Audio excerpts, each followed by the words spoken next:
the weights that we see here are so different than what we see in America. Generally, in America, in a handicap race, you're topping them out at 124, maybe 126. The fact that we see horses here at 137 pounds, 129, 128, these are some serious impositions to go almost 2 miles. And we ought to look at a Derby winner in this race. Sisfahan won the German Derby a couple of years back. Jack Mitchell, British-based rider who's been doing very well, rides this one for Henk Greve.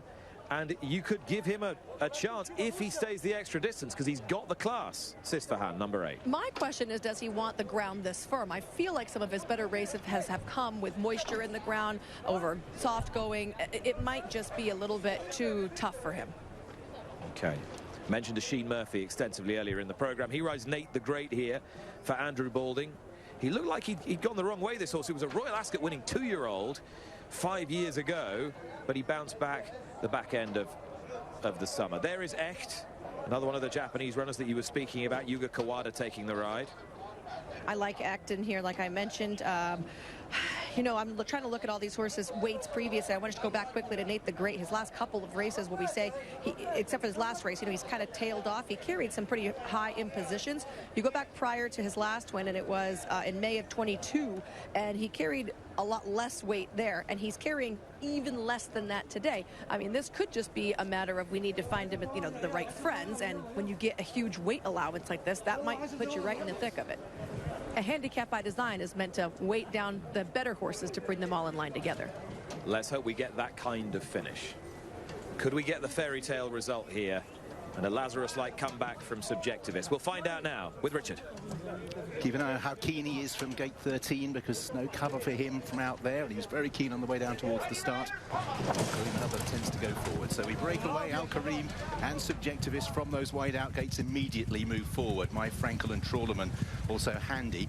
The grey Silver Sonic closer to the running rail, with Nate the Great adopting a handy position, but it is Subjectivist gradually edging over, and the grey Silver Sonic for Japan, who cut out the early running. Racing in third place, My Frankel, with Trawlerman in the Godolphin blue and Nate the Great. Then behind these, Enemy. Al Karim cannot get in and can't get to the front either with Sisfahan. Master Gatsby is already 4 lengths off the back end, may have missed the break, with Get Shirty just ahead of him and Echt. Pin Your Hopes about 4 from the back, and Big Call likewise. So Subjectivist back on the racecourse, bounding enthusiasm as he turns into the home straight for the first time. Leads by over a length from Trawlerman for Frankie Dettori in the Godolphin blue, and the grey horse on the running rail, Silver Sonic for Japan. In fourth place, My Frankel in the red jacket, just ahead of in fifth, Enemy. Then behind these, they had the German Derby winner, Sisfahan, who continues to race in sixth, with Al Kahaim racing in seventh place. Behind Al Karim, we have Big Call, who is towards the back of the field early on, in company with Echt, Get Shirty. And last of all is My Frankel, on the outside of My Frankel is Master Gatsby. So passing in front of us, Subjectivist has settled pretty well in front, leads by a length. Trawlerman in second place, as the leader just tries to get a breather. At least Joe Fanning does. I don't think the horse is that obliging. He is pleased to be back, and he leads Trawlerman away from the stands with Silver Sonic in third. My Frankel races in fourth place, with Enemy racing in fifth. Nate the Great is in sixth in the noseband, just ahead of Sisfahan, also nosebanded. Al Karim comes next from Pin Your Hopes. Then behind these, Big Call, Get Shirty, Echt, and still last of all, but closer to the main body of the field, is Master Gatsby. So Subjectivist has led them through the first circuit, leads by nearly 2 lengths. Trawlerman, Frankie Dettori, not going to give him too much rope this afternoon. Racing in second place, just ahead of My Frankel, who's taken third from Silver Sonic, who's a neck away on the rails. Behind these, Enemy and Nate the Great fill the next 2 places with Al Karim. Sisfahan comes next with Pin Your Hopes, and Master Gatsby just passing a couple at the tail with Get Shirty and Echt, and Big Call is also in that rear group of 5 as well. So Subjectivist on the front end, what will he find in the closing stages? Leads by a length from racing in second place as they exit the back straight. Trawlerman, My Frankel on the outside of Silver Sonic. Enemy still travels strongly in fifth place on the inside of Nate the Great. Al Karim on the outside of Sisfahan, who makes ground up the inside. Master Gatsby continues to pick them off. Pin Your Hopes is taking a brave route, as Subjectivist is now just asked to stretch as they make their way inside the final 600. Trawlerman pushed along. My Frankel up on the outside loom. Silver Sonic pulls out. Enemy Enemy. For Ian Williams, breaks cover with Richard Kingscott, improves quickly. On the inside, running rail, Subjectivist has gone. It is Silver Sonic who leads. Down the outside comes Enemy. My Frankel next, Trawlerman. And on the inside, Big Call. Pin Your Hopes a bit short of room. 200 to travel. Enemy out after Silver Sonic, who still has the lead. And it's a length and a half, and it's growing. Silver Sonic is about 2 lengths clear from Enemy. Gets Shirty rattling home on the inside. Silver Sonic, Supersonic in the Longines Red Sea Handicap. Enemy second, Get Shirty may have grabbed third with Nate the Great involved as well with Big Call, Sisfahan, Pin Your Hopes, Trawlerman dropped away. Subjectivist likewise. Master Gatsby never really got out of last. Ect was always in that rear division as well. 2 horses came to the fore with 200 metres to travel. Silver Sonic for Japan, and Enemy for Richard Kingscott and the UK and Ian Williams. But it was Silver Sonic for Damien Lane and Yatsutoshi Iki who had won the day. Won pretty comfortably in the end, 2 lengths and probably going away from Enemy. Thought Get Shirty may have got third on. Looking at that, Big Call's given himself a real chance. That's very close for third and fourth. And Nate the Great was next. Sisfahan across the line. Then Ect, Pin Your Hopes, Trawlerman didn't last home. And behind those we had the likes of My Frankel, who loomed up and looked a threat. But it's Damien Lane home in front on Silver Sonic. Another for Japan. 5 high-class European stayers in a bunch, 1 much better Japanese one far in advance of them. Silver Sonic was brilliant today and has won really decisively. He takes the Longines Red Sea Turf Handicap.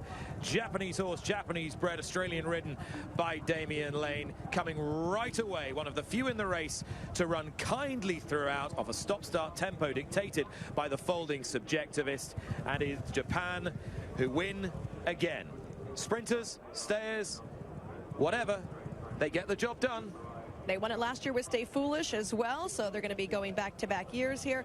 And I think the trend on the night, Nick, has certainly been horses that are cutting back in distance are able to stay in this particular night. For whatever reason it is, that's what we've seen. That's been the trend so far. Silver Sonic coming off of a victory going 2 1/4 miles last time and was more than fit enough. Well, you've got long straights here.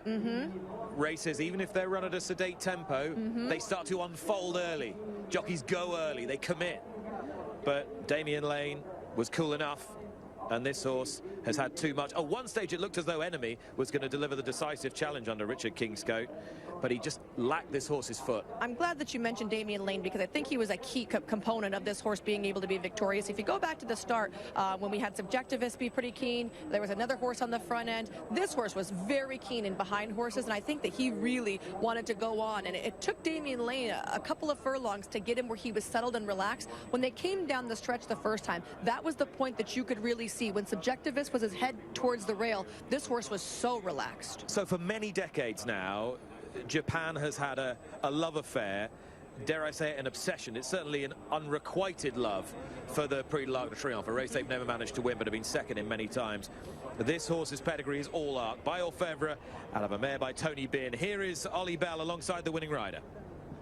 Yeah, the Aussie Damien Lane alongside me. Michelle, you was just saying you seem to have a job on your hands settling him today. Was that how it felt underneath you? He was on and off. He had a little bit of tightening from the outside, which he didn't really appreciate, so he got in the chewy a couple of times, which is not unusual for him, but he still was able to finish off strong. And given his form over 3-6, when he kicked clear, there was no doubts about him getting home. Yeah, and he's got a good turn of foot for a stayer, so I knew if I got the run he was going to be really competitive. I was just sweating on it there for a couple of 100 metres. Just finally, more generally, we've seen Japan have such tremendous success globally in recent years. How important is it for that to continue on the stage we're at today? Oh, very important. I mean, I love their racing, their horses are top quality, and they now are showing that to the world, and it's just a privilege to be a part of that. Might not be done yet. You're in the Saudi Cup. Best of luck, Damien. Well done here. Thank you. Cool-headedness has won the day for Damien Lane. Silver Sonic has had plenty in reserve, owned by the Shadai Racehorse Company Limited and trained by Yatsutoshi Ike. Silver Sonic has won the Red Sea Turf Handicap, and it was very much Prince Bandar's ambition when he created this event that he would produce an undercard or a supporting card of races that perhaps didn't have the representation elsewhere, and making this a handicap, tying it in with great races like the Melbourne Cup and the Ebor at York, it very much has a place in the calendar. Yeah, it certainly does. I love the fact that we see some different races than you tend to see on these big days. Otherwise, you end up with the exact same horses over and over because of the varying distances, and like you mentioned, the handicap aspect of it. What we see are different horses stepping forward and putting up efforts. Like we've seen 2 spectacular efforts tonight at the very least. And Damien Lane will be on Crown Pride in the Saudi Cup later. Reunited with Crown Pride. Crown Pride, who set a blistering gallop in the Kentucky Derby last year, but has bounced back off those exploits to put some pretty good efforts together. Damien, Victorian, won his first Group 1 race back in 2014 and has ridden over 1,200 winners, 21 at the very highest level. But his association with Japan has been a fruitful one and has ridden for them in some of the world's biggest races at home and abroad.